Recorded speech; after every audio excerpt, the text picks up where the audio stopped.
gitna niyan, posible niya makipagkita si Pangulong Bongbong Marcos kay Trump sa pagitan ng Abril o Mayo. We've been in communication with the White House kung ano na yung mga pag-uusapan at kung ano yung potential schedule na pwedeng i-propose.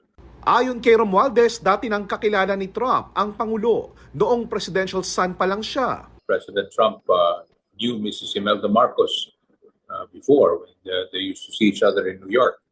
And President Marcos Jr. himself had met President Trump, but of course he was still a young student then in New York. Bagamat di pa malinaw kung anong pag-uusapan, tiniyak ng ambassador na sa ngayon walang dapat ipangamba sa tulong militar ng Amerika.